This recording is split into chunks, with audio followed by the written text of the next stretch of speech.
This meeting is being recorded. Hello, everyone. We'll be starting here soon. And as you probably all have heard the message that the recording is in progress. So we're assuming that we have everyone's permission here to be recorded.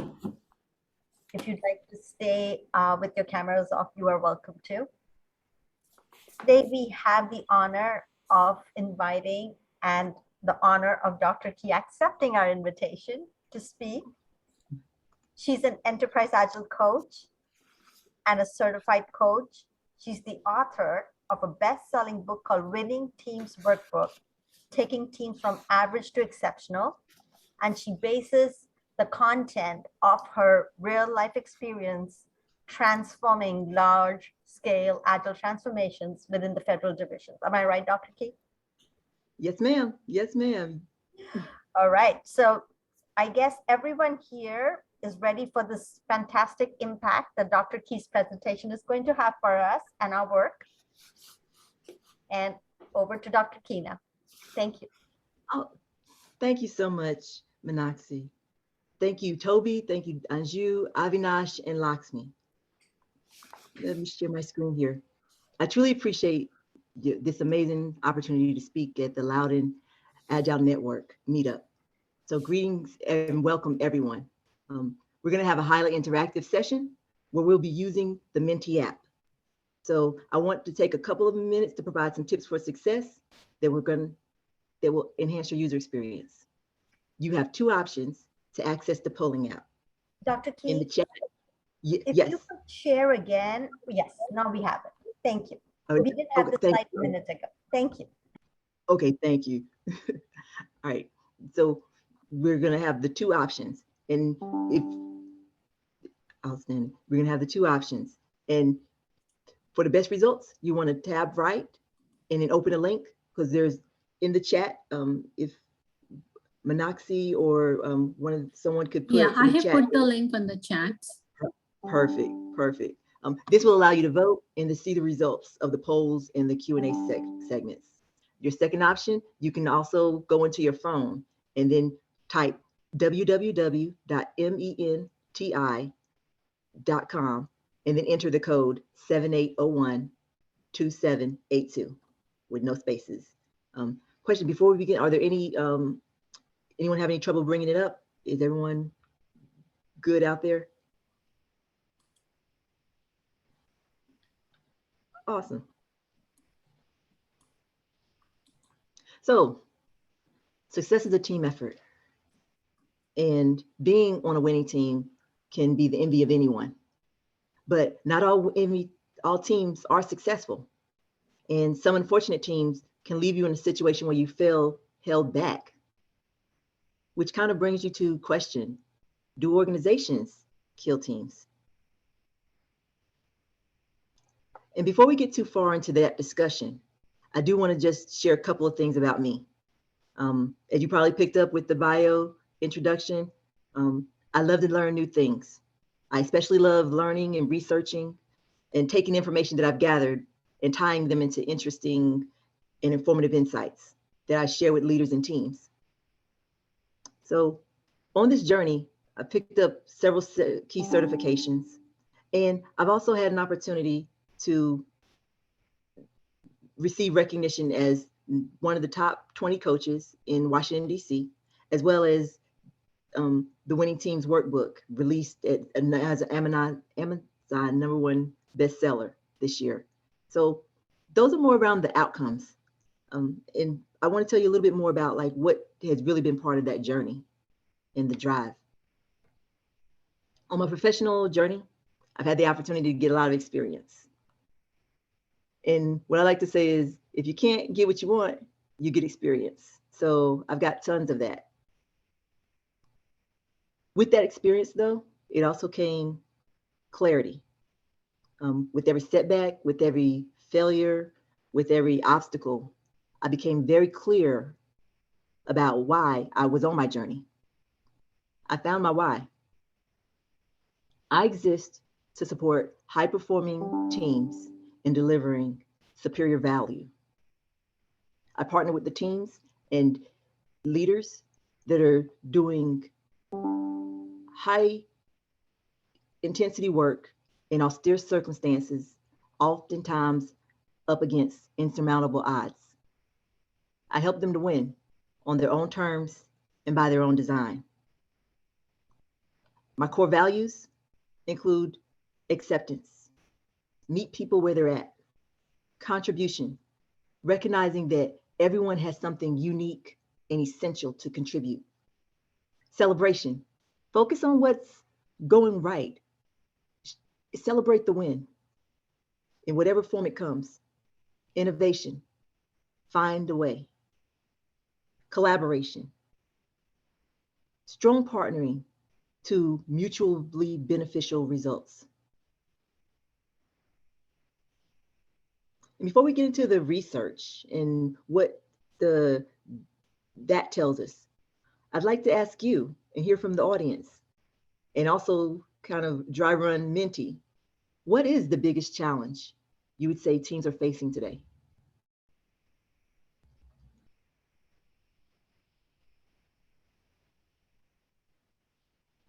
Lack of trust. That's a big one. Motivation. Yeah, it's been exhausting these last couple of months and years during the pandemic. Too much work. We're going to talk about that. Lack of empowerment. Yeah. Being so disconnected. Remote work can feel really remote sometimes. Ooh, leadership mindset and participations. Ooh, it's really hard once someone has their mind fixed on something to try to help provide some insights.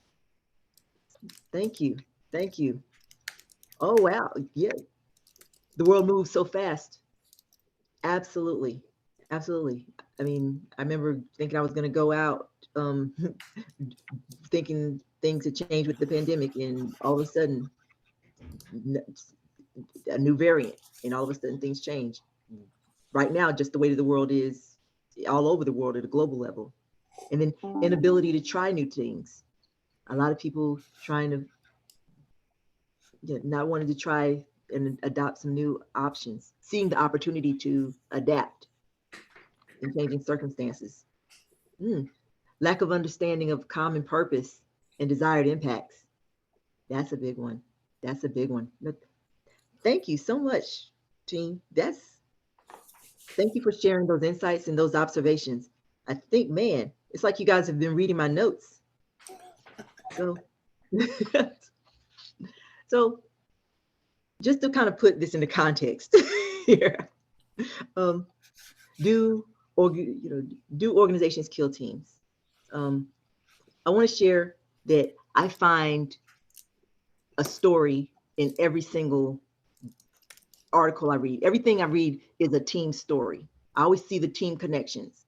So, I'm just over the last couple of weeks, I've kind of run across some things, and it kind of gave me a sense of, wow, there's numerous tales out there. There's tales of tragedy, tales of hope, tales of unparalleled success.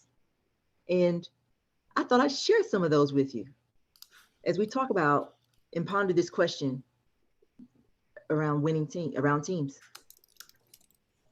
So every day in organizations, motivated teams get formed, organized, and launched, only to quickly run into that brick wall.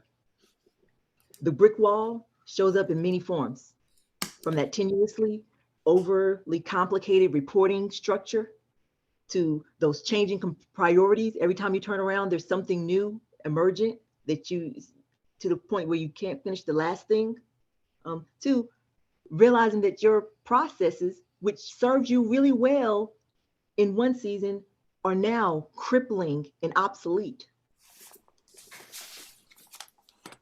And then you want to add a once in a lifetime pandemic, and it makes the world even more challenging.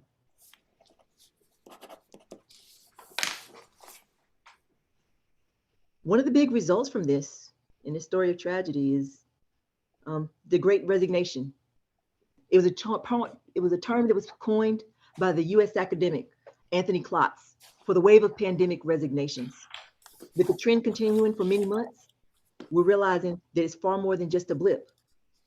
And a recent Pew study found that resignation rates were higher amongst employees who worked in fields that experienced extremely high increases on demand due to the pandemic. Fields like technology, healthcare, and hospitality.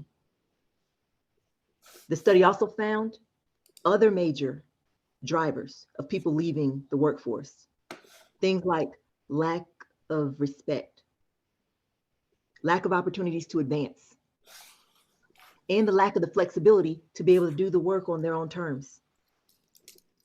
A report published last month from the Human Resources Society noted that last year, the average of more than 3.95 million people retired every single month, making 2021 the highest year of people resigning in all of the years that the Department of Labor has conducted this study. Experts believe that the trends may end up defining forever the way that people work.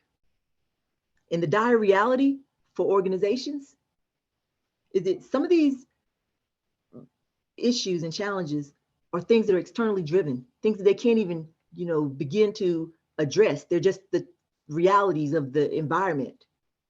But then there's also some of those issues where organizations are realizing that the needs of teams are evolving and that they can no longer deal with these new and emergent needs with outdated approaches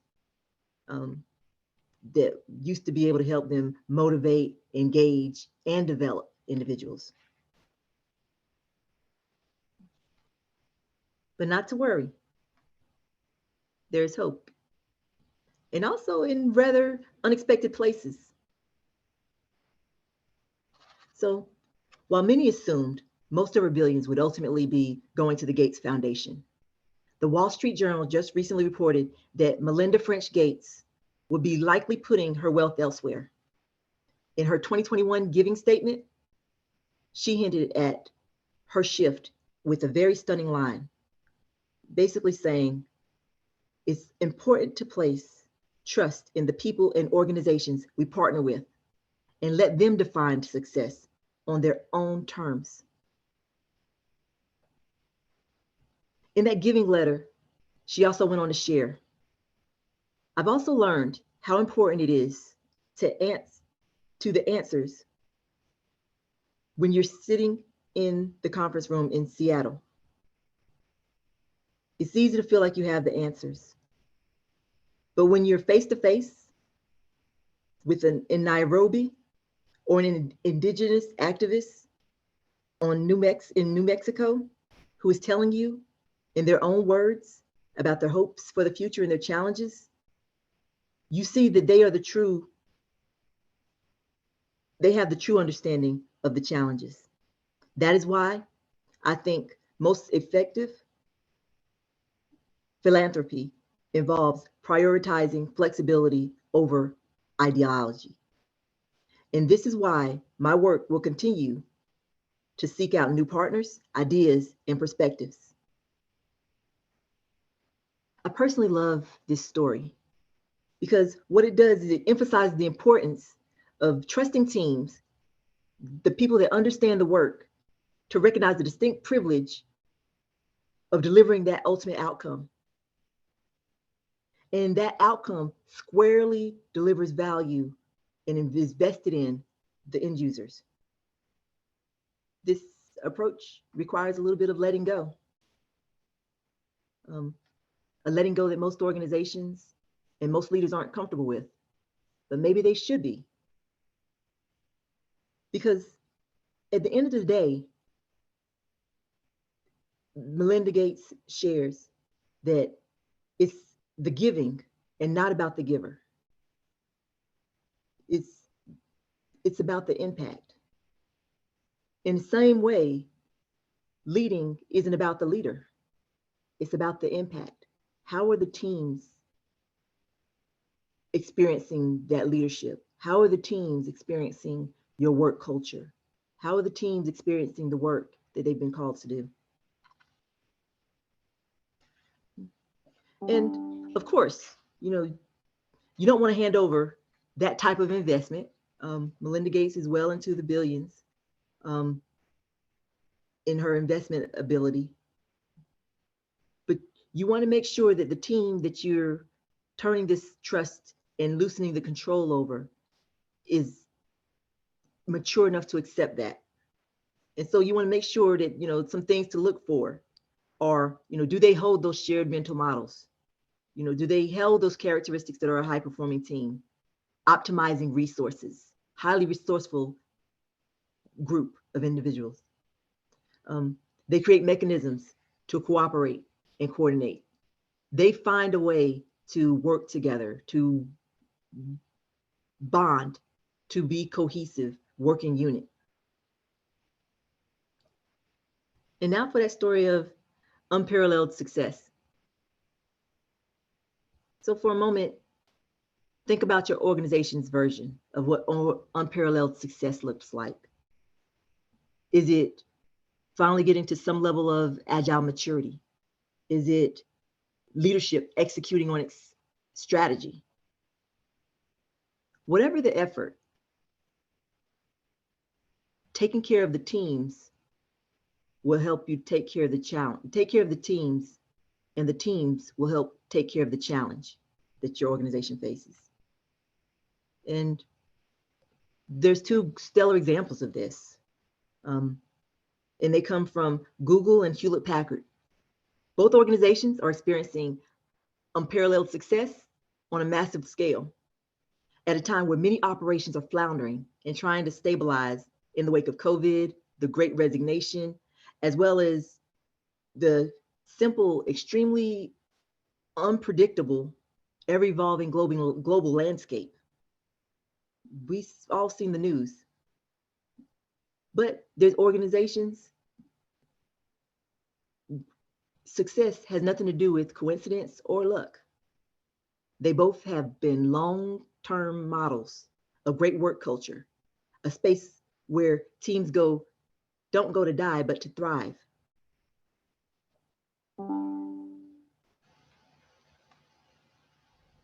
Google reported a fabulous quarter in 2021. They rose 32% over their last quarter. And also in the midst of the Great Resignation, they still are receiving over 2.5 million resumes every year. They've managed to increase their market share up to an area of 300 billion. And they have a 93% CEO approval on Glassdoor. Several years ago, Google conducted an extensive research project just to answer the question, what makes teams effective at Google? A powerful question. And what they found was that the best teams were effective because they worked well together. Very simple. No matter who was on the team. And what they found that the characteristic was of these teams was psychological safety, dependability amongst team members, structure and clarity, clear roles and responsibilities, a powerful purpose and a meaning around their work, and an impact. Someone was able to draw the line for them between their contribution and how it served the bottom line of the organization and the business. And while Google was leading teams, Hewlett-Packard is blazing the trail towards new technologies that are focused on work flexibility and connectedness between different team members. So 2 initiatives that Hewlett-Packard has come up with are the Collaboration Hub and the Edge to Office program. And essentially both of these in recent months, Hewlett-Packard has introduced these initiatives. They're designed with teamwork and social connections and talent development in mind. The company asserts that the pandemic shift has moved everything to hybrid work, and it changes the way people work together, both in and out of the office.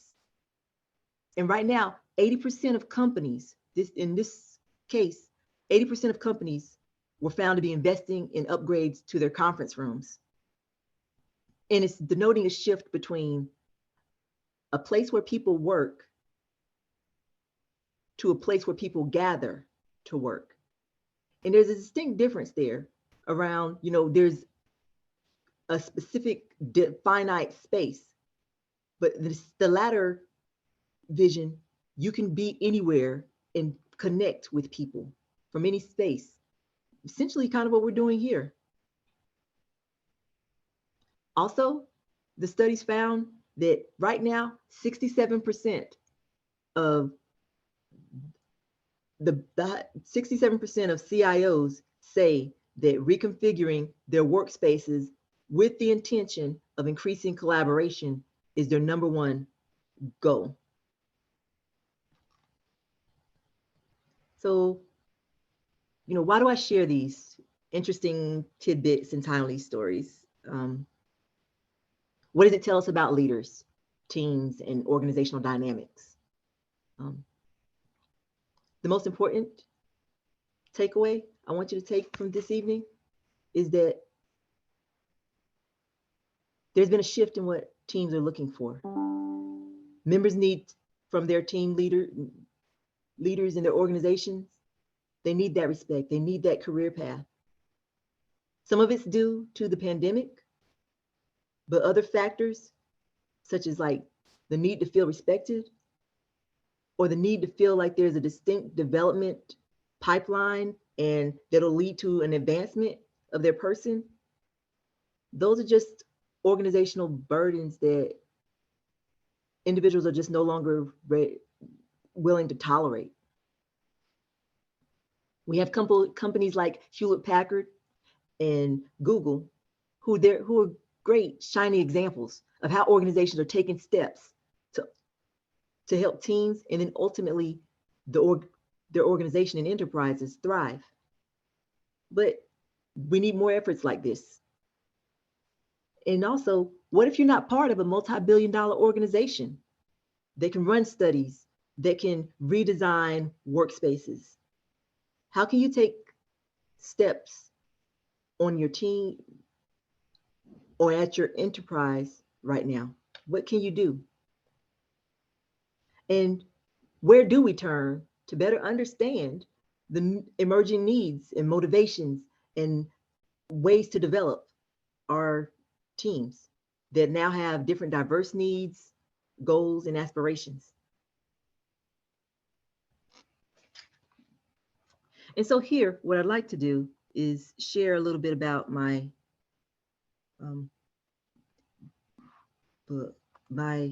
story.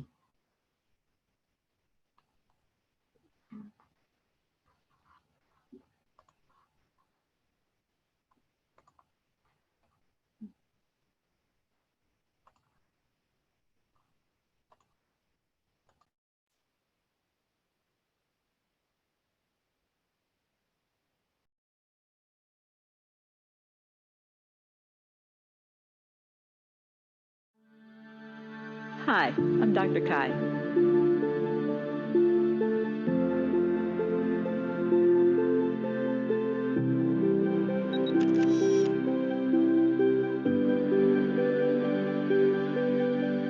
There I was in my car, crying in the parking lot. I had just left the office of my boss, having failed to deliver on yet another assignment. He told me, "Kai, if you can't do what I'm asking you to do, then maybe this isn't the place for you." Up until this point, my path had been the stuff of legend. I'd received countless promotions, recognitions. I was the youngest person in that organization's history to be selected for my position, and I was winning until I wasn't. I immediately went to work analyzing. What's wrong here? I started reading every book I could find around performance. I started paying close attention to my colleagues who were getting results. I quickly identified the colossal gap between the individual hard work I had been doing that had gotten me to this point and what was needed now. Everything requires the cooperation of others.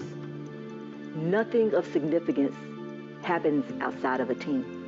So I started reading several books a week on leadership, communications, negotiations. I joined Toastmasters. I took additional writing courses at the community college, even though I was finishing up my master's degree. I sought out mentors and colleagues who showed uncommon skill in engaging people. I established a team to help me get better at leading teams. What started off as a personal desire to be a better enabler of teams evolved into my life's work. Today I spend every day working with leaders who are changing the world and leading and empowering teams. I help teams to get to the heart of what's keeping them from their best outcomes and peak performance.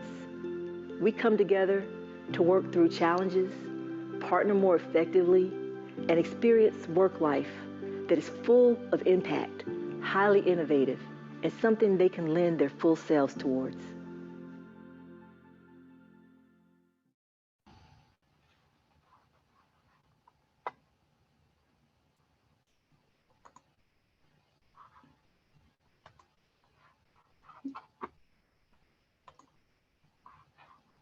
All right. So again, like I said, a lot of experience over here.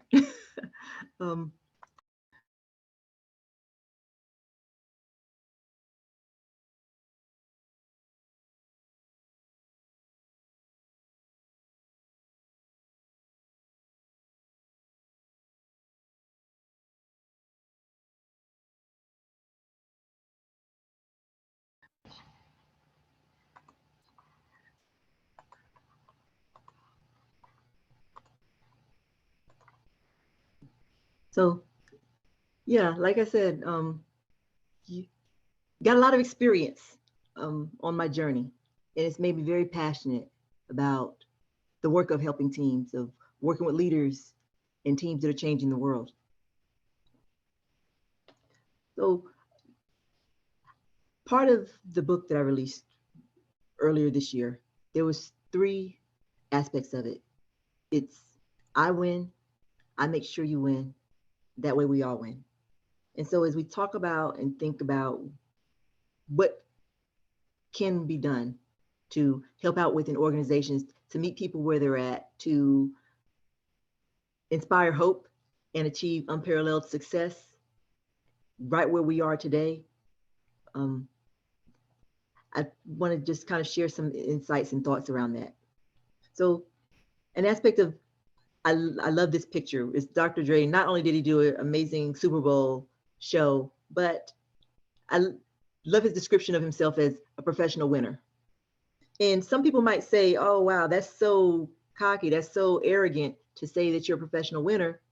However, ask yourself, when you're trying to solve a major problem or you're going up against an insurmountable odd, like, do you want to partner with someone who's not a winner? Just so part of the I win is just, it's a qualifier. When I show up and I say I win, it's because I've got that experience. I'm stepping up with confidence and with clarity. One of the things around this confidence and this conviction is that it doesn't waver when the times get tough. It's that confidence and that conviction that allows others to take courage and continue on the journey, continue to make progress until the real evidence of that win becomes more clear. And so we think about the components of like an I win. You think personal development, you think personal coaching, you think values and ethics, really being clear on who you are, and leadership communications. Leaders must know who they are in every single circumstance. They must be in tune with their purpose for being. Always ask yourself, what is my purpose for being in the room? And be very clear about that before you get there. Because if you don't know, there's always someone there to tell you.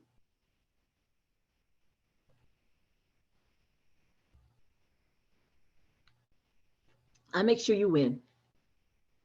It's extremely powerful because it supports and challenges leaders in their teams and their servant leaders to ensuring that when they're winning, they're bringing others to the winning circle, to the winner's circle with them. And when we talk about, I make sure we win, it's part of an easy connection.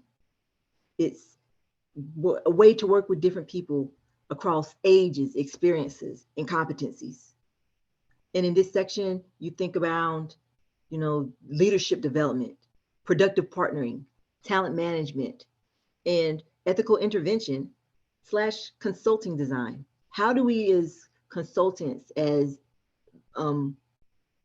hired experts, go into a situation to help someone, to help make sure that they win?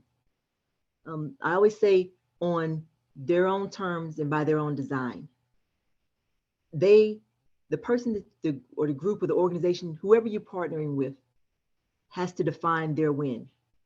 I make sure you win means that my win doesn't come at your detriment. I make sure you win means I don't win unless you win. My win doesn't even count unless you win. I want you to win so bad I can taste it. And that's how you want to go into a partnership situation.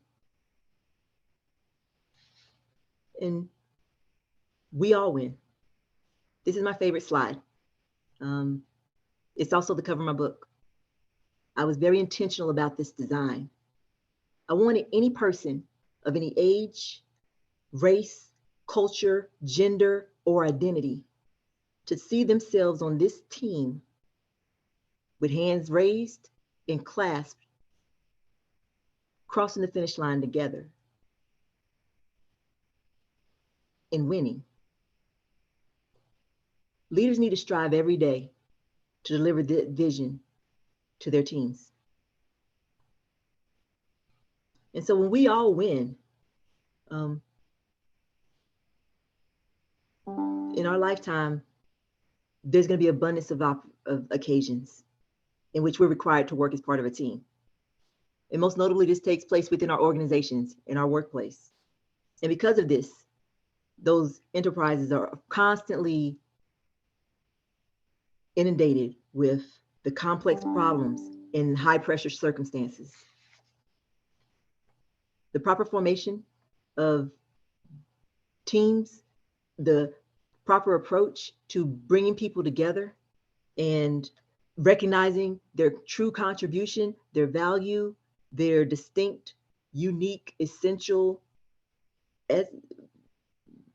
selves within your organization. Again, their talents, their ambitions, their attributes could have taken them anywhere, but they're within your organization. They're in your team. People oftentimes subordinate personal goals to follow that greater mission, that greater impact, that greater higher calling that organizations and leaders bring out.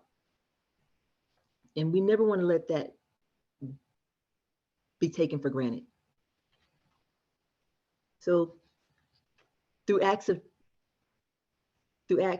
team trust and the ability to see strategic, leaders demonstrate what it takes to ensure the next generation of leaders and the healthy culture for years to come.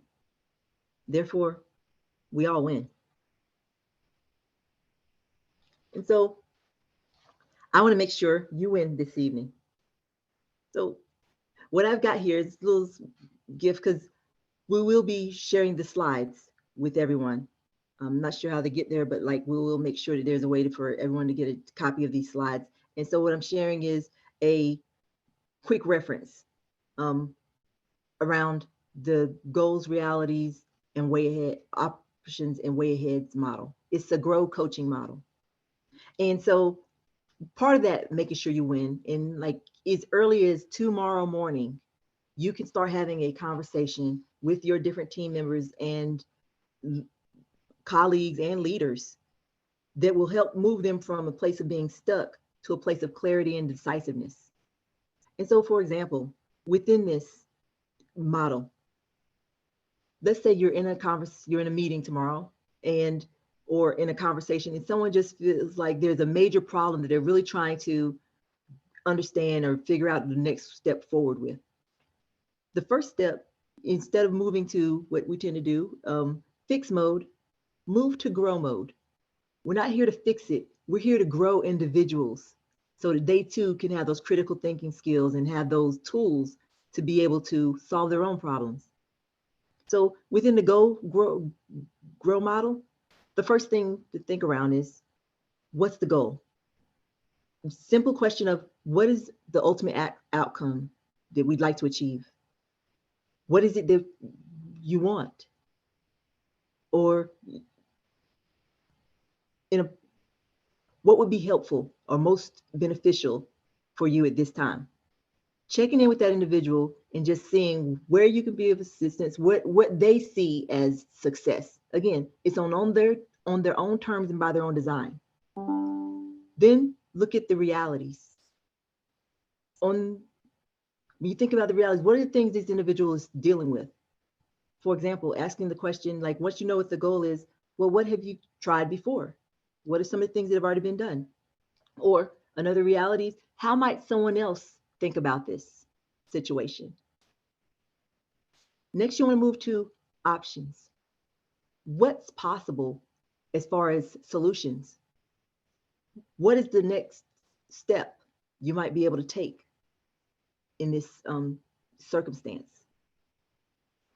Who are some allies in this that can help you here? What would a friend recommend? And then lastly, you go to your way ahead.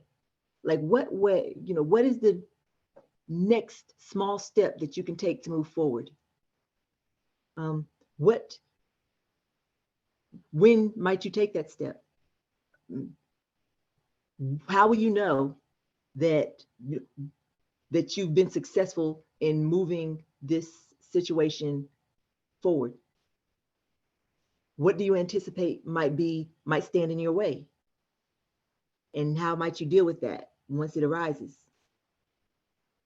These questions are just an example of how one could just immediately start adding value. And again, when we're talking about team, leader, organizational dynamics, the most important aspect of it is around the communications. As the Google research study showed, it's how well teams are able to work with each other. It's creating that psychological safety. It's about being able to have that shared vision and that shared goal, and knowing that others have your back. So hopefully you find this tool helpful. And okay, so now we are through with our finishing up on our presentation. And we're about to do some fun stuff.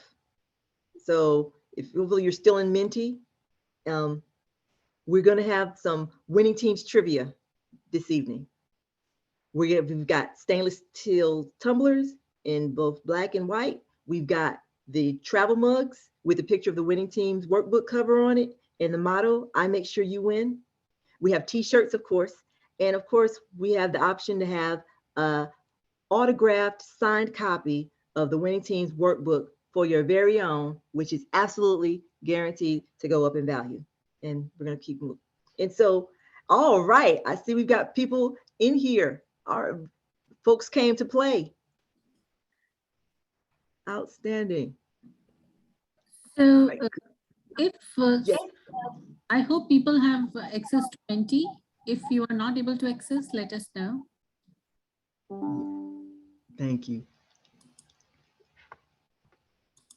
All right, I see folks came to play. Awesome. So just a little bit about the trivia here. Essentially, it's four trivia questions. They're all multiple choice. The top 3 winners will get the winning team swag. So please make sure we know who you are as the top 3, and we get your information so we can reach out to you tomorrow and mail off your winning, first get your choice of winning team swag and then mail that off to you. All right, outstanding. All right, so we're going to go ahead and get into our very first of 4 questions. Also, the faster you answer, the more points. This is an example of one of the tragedies occurring within organizations. Or the blank.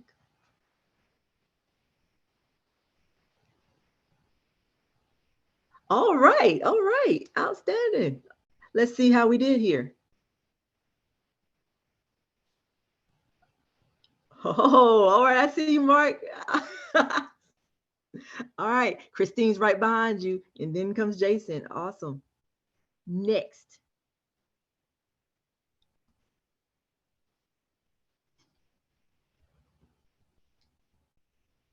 Melinda Gates is turning over her wealth to charities closest to the issue is an example of.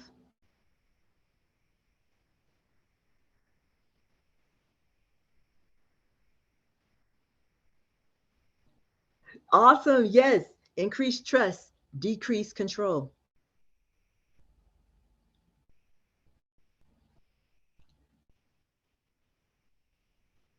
All right, I see everyone's still holding strong in their positions. Awesome, awesome. All right, so now we've got next question. Halfway through.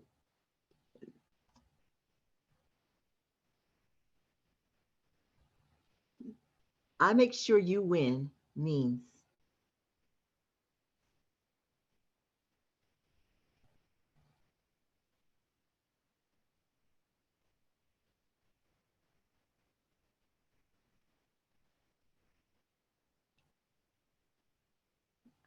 All right, okay. Awesome, awesome, good, good. Take that with you today. This is great. All right, and last question. Don't overthink it. Do organizations kill teams?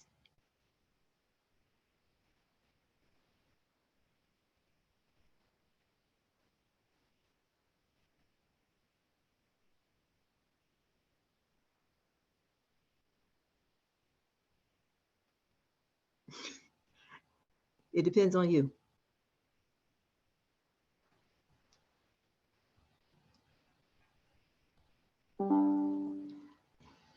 Let's see who our winners are. Ooh. All right. Congratulations, Mark.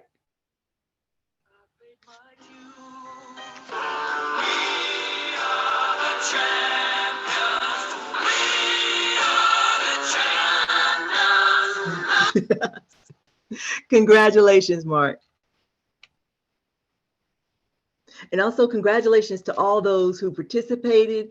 And thank you for all those who participated in tonight's festivities, as well as congratulations to our top 3 winners. We will be reaching out, as I mentioned, to you after this via LinkedIn or email to get your selection of your winning team swag, as well as an address to mail that to you and get that out by Monday latest.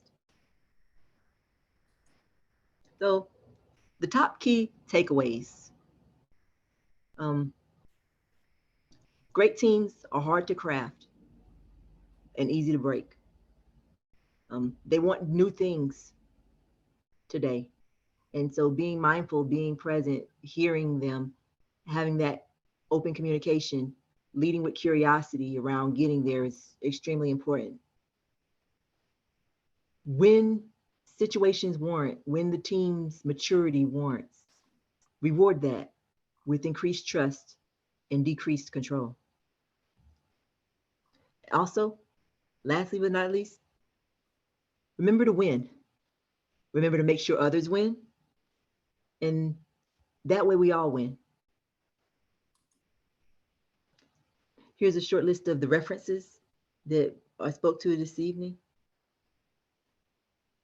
And now if there's any questions, either you can use Menti or just in the chat or just yell them out. I'm here for it. Thank you, Kai, thank you. for amazing session. So I do see some questions in Q&A. Let's go in the order that they were asked. People can unmute themselves and ask the questions. I see first question coming from Mark. Mark, do you want to go ahead and ask your question? Yeah, I'm scrolling back to make sure I remember exactly what I asked. Oh yeah, so Kai, the example you were given about what Google does for team training or team education, the last bullet on that was about impact. And I was just wondering, if you've got the depth on that, if you go a little bit deeper. I think I heard you say that there was something about impact to Google's bottom line. I'm curious if you know whether or not Google also emphasized impact to the community, to the stakeholders, recipients, whatever. Oh my gosh, yes. So like it was part of their Project Aristotle. And that was it was done several years ago, but like they continue to build upon it. Like even recently, and like to answer your question, because I'm telling you, I love this their team story.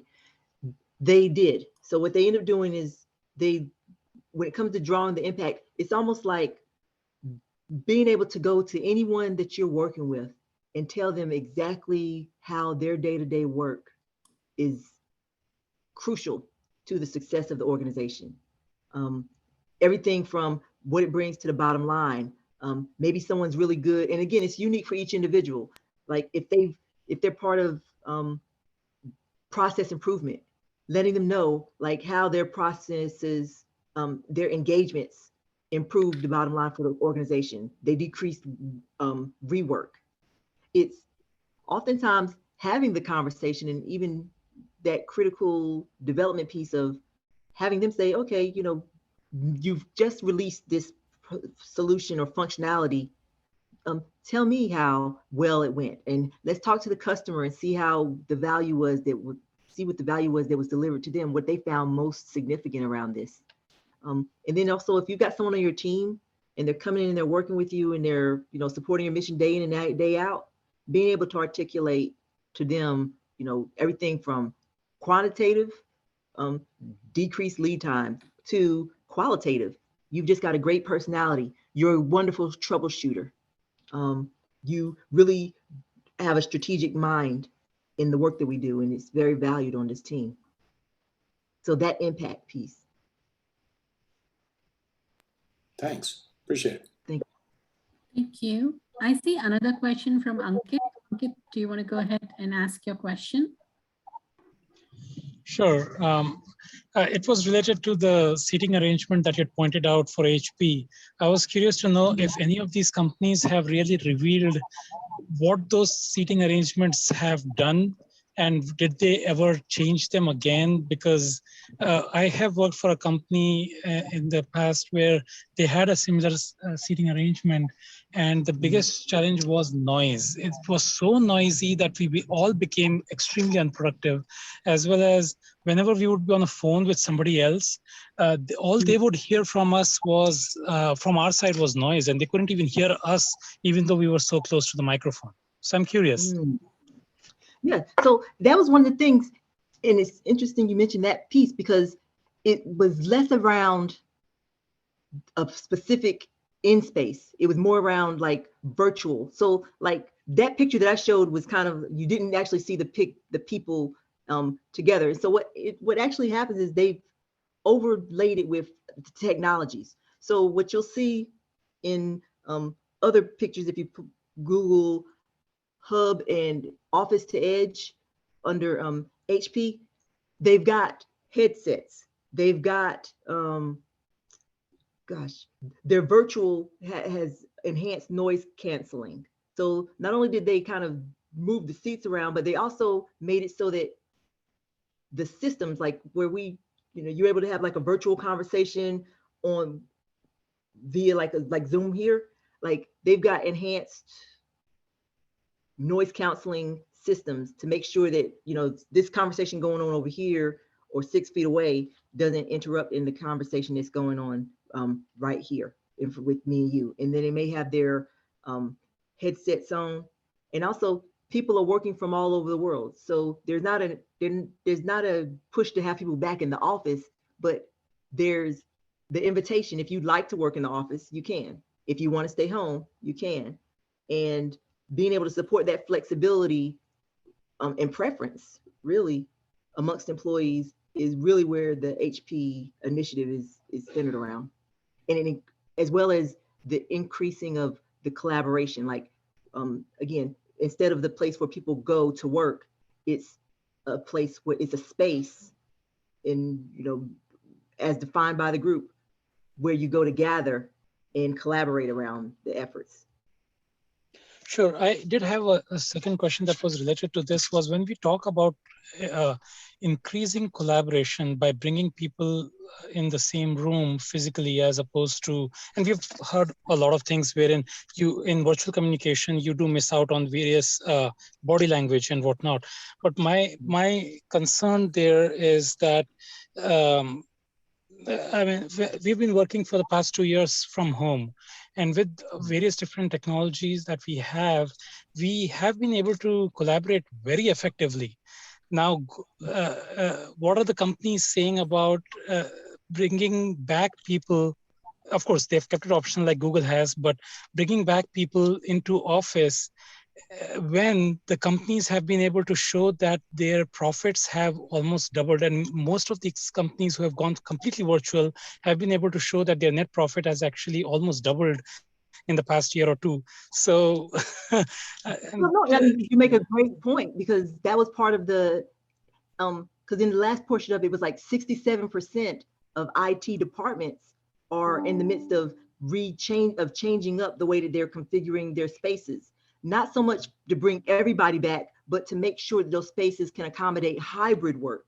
So right. It's the preference, it's giving them the flexibility. Like some people, even once it's completely past the pandemic, there's still pockets, there's still, again, unique situations. If you have someone who's immunocompromised, you may need to wait much later than others that return immediately to the workspace. And then also, as we were saying, the needs of people, the Great Resignation, needs of individuals are changing. They really do want to have flexibility around, in some ways, they feel like the respect is a matter of trusting me to be able to do my job at home, trusting me that when I say I can't come in or I feel hesitant to come into the workspace, that I'm making that contribution still, that you're honoring that. And so right. I think it's a new horizon, somewhat brought on by the pandemic, but also I would say it's generational too, because we now have generation Z and other generation, 5 generations in the workplace. So millennials are now becoming more of your leaders. Starting, I think, 2024, they're gonna become 40% of the leadership of most organizations. So they're requiring something different, as well as Generation Z, who likes the idea of customization and unique experiences, even when the workspace. Yeah, cool. Thank you so much, Dr. Key. Thank you. Thank you. Moving on to next question. Jason, do you want to go ahead and ask your question? Hey, Doc. Hey, I think one of the biggest problems I face where I'm at is my company loves to leverage contractors. And so I feel like by the time I'm finally, getting somewhere and building some relationships and getting people, to trust and to really try to take it to the next level, they roll off the project and I have to start all over again. You got any motivation tips to keep motivated in those kind of situations? Well, part of it too is just like, I would say this, they come and then they come back. they go and then they come back. And so staying connected, and then also recognizing, especially as a leader, you have a brand. So that travels and goes now everywhere, like LinkedIn, who you're connected to, who your networks are. I would say letting them realize that it's the relationship even over the contract. It's like, if something happens, we understand business, but ultimately it's that relationship. It's that, hey, if some reason the contract ends, and we have a lot of that, a lot of things got built up during the pandemic and are now really looking at taking a hard look at what still is sustainable. Recognizing that there is a distinct difference between, okay, here's the mission of the organization. At the end of the day, we're all here to support that greater mission. And regardless of, and again, if that mission changes, we understand that. Do you need a recommendation? Do you need some, just because your path isn't here, I can still help you with your development path. I can still make sure that you win. And so even having that coaching conversation around, like, what is it that you want? If this job is off the table, if this future here in this organization is off the table, how can I be of assistance to you in landing well in the next opportunity? And so that, when people come in, word of that gets out, and that's your leadership brand. It's like, oh, it doesn't matter. Like, you can always call this individual for a reference. You can always find them on LinkedIn. And all of a sudden, one day you look up and those individuals are back. They're more talented, they've got additional experience, and they couldn't wait to get back to work for you. Gotcha. And they've also got the background of the organization. Thank you, that helped. Thanks. So thank you, Dr. Kai. And we are right on time, but I still see 2 more questions. If you are okay, can we go ahead and address those? Absolutely, absolutely. Okay, I'll take a moment to just thank you, the audience, for joining our session, and Dr. Kai too, for presenting such a wonderful session. So please remember to sign up for our next meetup, which is on April 7th, where Bob Pine is going to present from Lightspeed, is going to talk about Scrum Ban.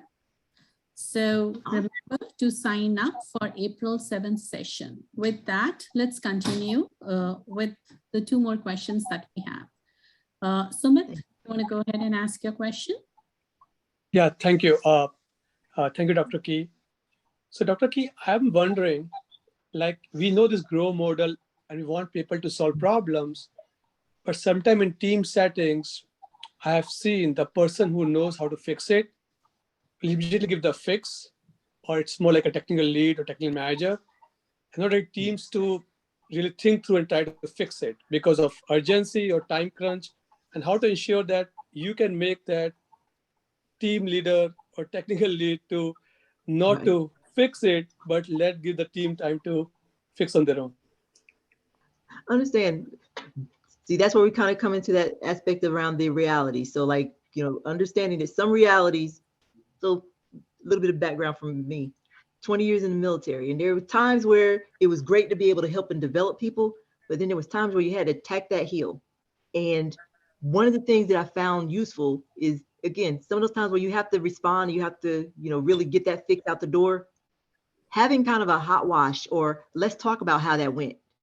That way it's kind of, you go back to that development piece and you make sure that people are smarter and answer any questions, and really kind of look at it like a science project. Like, okay, so how did I know to do this? What are the things that went through my head or my mind, or even an aspect of, hey, here's how we did it initially, but someone else, what are some other options? What other ways could we have fixed this challenge?